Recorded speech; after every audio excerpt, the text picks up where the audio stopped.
In this video, we're going to discuss Wildling's best maps, what makes a good map for Wildling, and how Wildling interacts with the map. So let's get into the video, Vermans.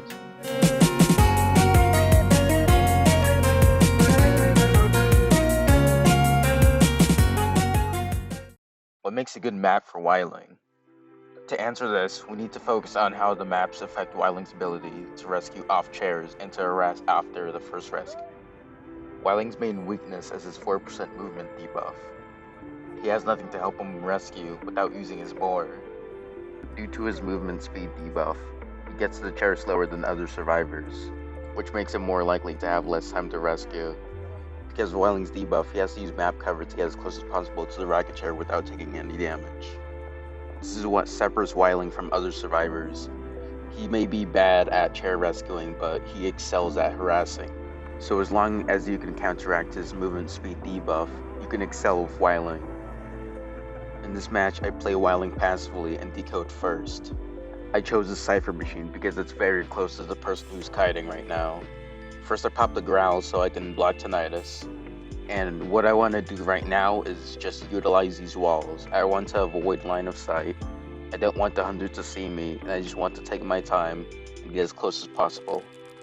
And I'm going to also avoid going directly for the chair because I want to wait as long as possible to rescue. And the closer the rocket chair goes to half, the closer I get to the rocket chair itself. So by the time it's about 35-40% to halfway, that's when I reveal myself and I'm ready to rescue. So I have a big window of when I want to rescue, instead of always relying on rescuing right before half and risking a terror shot. Okay, so this is the part where I actually rate the maps. I'm going to rate them from best to good to okay. Good maps are for Wildlings who are experienced, because it's going to require a lot of skill when it comes to rotating between decoding and rescuing or harassing. And for the okay maps, they either go against Wildling's strengths or it's just Lakeside, which is the worst map for Wildling. You can play him on there, but you can play him on Lakeside, but it's gonna be hard unless you really know what you're doing. I only use Spectator on Lakeside because of how not good it is for him. The first map for Wildling that goes in the best tier is, without a doubt, Arms Factory is Wildling's #1 best map. It plays to its strengths so much because the map is a perfect size. It has extremely good kiting areas. The only bad part about kiting in Arms Factory is it's hard to transition from those areas. But with a Wildling, it's not even a question if you can. It's so easy to transition from decoding to rescuing off a chair because there are so many safe spots to hide behind. There are so many pallets that you can safely hide behind. There are only 2 chairs that will give Wildling a hard time, which are the 2 rarest chairs in that map. They're the chairs near the back gate, both in corners, in 2 separate corners that Hunter will very, very rarely use. So if you get this map, you're likely to have an easy time, unless the Hunter is Naiad. The next map is Red Church. For a long time, I thought Red Church was pretty decent, but I always knew it was at least good because of how small it is. It's his best map for rotating. But I never thought it was that good because there's just so many walls that are very linear, which makes it like very hard to harass depending on where someone goes down. Because what you want is, like, you want open areas that you can go around in 360s around whoever is down. That's the best case scenario. The second best case scenario are like areas where you can safely move back and forth. Because if someone goes down in the area where you have a wall behind you, you're very likely to accidentally run into the wall, and then the hunter is likely to hit you, or even worse, like you don't want a survivor right next to a wall that you have to peek around, and then you have to go around the wall, and it's very easy for the hunter to just get you to move far enough so you might not get a rescue. I thought there would be too many opportunities to fail or harass because of how stiff the walls were, just how linear all the walls were, and there were so many walls. But no other map is like Red Church, where it's so small and all the ciphers are so close to certain chairs and such. So it really makes up for like anything, like any like bad spots for harassing, because it doesn't matter if you don't get a balloon rescue, as long as you can be there in time for the harass, because you're still stalling, and on top of that, being able to almost every time confirm a rescue, because your cipher is likely to be at least medium to short range to a chair that someone was put onto, is a very strong perk of Red Church, which is why it's Wildling's second best map. The next map belongs in the good category, and that map is Moonlit River Park. Moonlit River Park, you might be surprised that I would put a big map as the first good map, because I just talked about how Wildling can struggle with long distance chairs. But what I like about Moonlit River Park is just how open it is. It's very free range, very easy to transition kite, and that makes it easy to give you opportunities to let people transition, and it also gives you an easier time when harassing. You are very, very likely to get someone down in an open area, which makes harassing a breeze. Because of how strong Wildling can be when a survivor goes down in an open area, there are a lot of times where a hunter doesn't even bother picking up a survivor in my matches, because they know that I can confirm the rescue, which wastes a lot of time, because it means I can stand my boar for 30-40 seconds just watching them, and I'm not letting them hit me, and they're not letting me pick up the survivor. They get no presents, I get no rescues, and we just let people decode for 30-40 seconds, which is very, very powerful to be able to confirm that free decoding time. That's enough time for about 60-80% decoding if there are two people decoding, assuming they have no debuffs.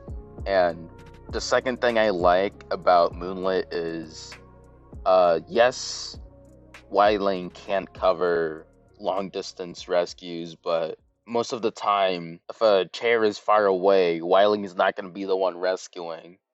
It'll be like maybe a priest or a coordinator. Priest is a very common pick for Moonlit, to counteract that big space. So you're likely to have someone else of Tide who can cover your rescues when you can't. And there's also your last resort, which is to get on your boar and to run to a chair with the boar, which makes them like a really good rescuer on this map compared to other people, because you can really cover a lot of distance when other harassers can't. So he's good at short distance rescues and very, very long distance rescues, but just regular long distance rescues where you don't want to use your boar, where other survivors can just walk to that chair, that's where he struggles. But on Moonlit, once the chairs get very, very long, and Wildling can make it to a chair very, very far away, then he outclasses other survivors who can get to chairs. He's on the same level as Mercenary. The next map is Sacred Heart Hospital. Sacred Heart Hospital is a very good map, and it's similar to Red Church in the way where it's very easy to transition from cipher machines to a rocket chair or to harassing, especially when you're in the hospital itself, because you can go to any place from any direction because you're at the center of the map. And this is why I care so much about where I'm decoding as a rescuer, because I want to be able to be in a versatile spot. Sacred Heart Hospital is also similar to Arms Factory, whereas it has a lot of pallets near chairs, and it's very, very easy to transition when you know what you're doing, and you'll have an easier time transitioning on that map because of all the pallets that are scattered everywhere. And a Wildling can easily help you transition. It makes it very easy to transition on that map when you have a Wildling helping you. It's much easier to transition on Sacred Heart Hospital than Red Church and Arms Factory, where they have like some bulky walls that can be in the way, or Red Church has a lot of walls, so it's not that simple to transition, and Arms Factory just has a big space between every area, every kiting area, but Sacred Heart Hospital has minimal space between every kiting area because there are so many small kiting areas to transition to. So you're guaranteed to get a transition with just a single push. You can just get one push and then go back to decoding.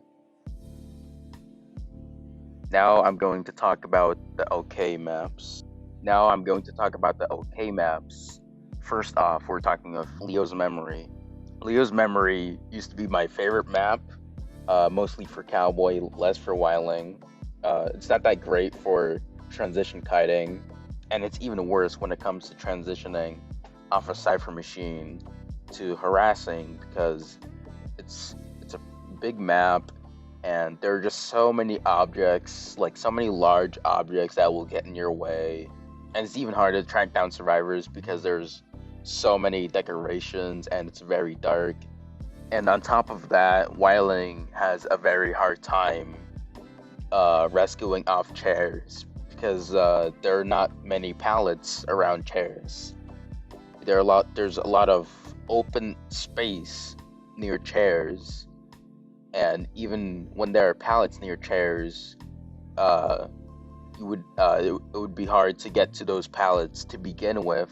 So Wildling struggles on this map, and I don't recommend you using him on this map unless you're already comfortable with playing on the map. I'm very comfortable playing Wildling on any map. I know how to instinctually track people down from a lot of muscle memory because I've been playing Wildling for 1.5 years now. Very long time. So if you're not very comfortable with playing Wildling on any map, then you should avoid playing him on this map, and you should just play someone very easier, because it's okay to have more than one rescuer.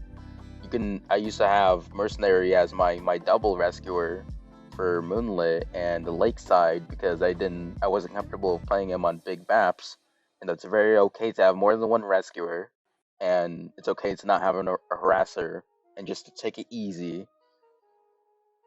The next map is Eversleeping Town. I hate this map. I hate it with all my might because there's so many big buildings that are very wide, and that is not good at all if you are a harasser, because it makes the process to getting to your kiter much longer. Extremely bad because you're not decoding and you're spending time walking to someone, and you have to actually find that person, and you just waste more time if you don't find them by the time that they go down. And you should not use Wildling on this map unless you are very experienced.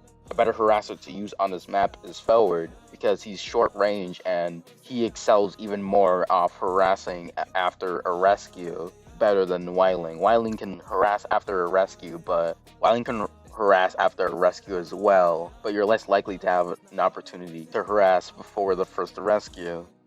So you should not use Wildling on this map unless you like to use Wildling on all maps, as I said before. This is a map that I would recommend using Spectator on if you really want to commit to using Wildling on this map. Spectre is going to make it a lot easier to use Wildling. You don't have to worry about if you're going to even find the person. You can see them kiting, so you can guess what state of kiting they're in, and you can make better decisions for when you want to go in. But you have to remember that someone can go down at any time, so you want to prepare for the worst and expect the best. You want to expect them to have at least 30 seconds of kiting, but you want to prepare for them to go down early. So if you're thinking about extending someone's kite and you're going to very well commit, you want to be prepared for them to go down early. Then again, you can just use forward or mercenary, just anyone easier. The next map is Lakeside. Lakeside is the one map where sometimes I just don't feel like playing Wildling. At least that's what I told myself before all I played was Wildling. Lakeside is, I would say, the worst map to play Wildling on, but there's a worser map, so that title goes to someone else. But Lakeside is the second worst Wildling map because it's big, which is good for harassing, but it also has a lot of objects around. Moonlit doesn't have that many objects. It has the big water to separate you from going to one side to the other, but you wouldn't go to one side just to harass. You would only harass someone who's on your side of the map, on your half. But Lakeside is somehow large and has a lot of objects, making it twice as hard to get to whoever is kiting. So it's not worth harassing before the first chair, unless that person just happens to be like very close to you, like they might be on the cipher next door to yours. Otherwise, it's not worth harassing first at all. There's not that much to say about Lakeside. It's just very big, very cluttered, just not worth using Wildling on, and I still do it with Spectator. The last and the worst map that I didn't even write on my script because I forgot it existed until I ran through all the maps in my head to make sure I didn't miss any. And the last map is Chinatown. Chinatown, I don't even know how to describe it. I haven't had that much experience playing on Chinatown. It's like Eversleeping because of how many big objects are there, but somehow worse. I would think it was better because it has more space, but with more space, the buildings are also bigger, so there's so much traveling to do to get to someone if they happen to be behind like a really big building, and 9 times out of 10 you're not gonna be able to help them in time unless they happen to be a priestess and just spoil to you just randomly. But the one thing it does better than Eversleeping is, since it has more space, it makes me less claustrophobic, makes it definitely less stressful, makes it easier to get balloon rescues when you can, assuming you're not somewhere cramped like the hotel. Anywhere else, there's just a lot of space to get a harass, but you would have to be lucky to be in the right place in the right time.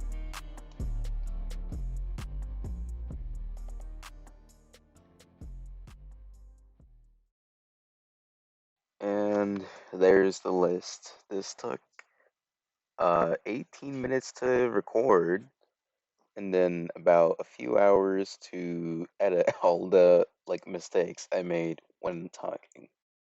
I haven't done a rant video in a very long time. The last time was, I believe, maybe 8 months ago, a year ago, and it was a terrible video, and I decided that I would only script like every word, but I just decided that it would be better if I talked without a script. And you can let me know what you think about this type of video. I have a few other videos of commentaries that I'll link in the description so you can see the difference between my rant video and a fully scripted video. Make sure to comment, make sure to like. If you have any questions or you disagree with something, just let me know. I would like to know anything you guys would like to tell me. It means a lot to me, and it helps me a lot to make better content. Thank you for watching. This has been Fuzzy. Boar Love.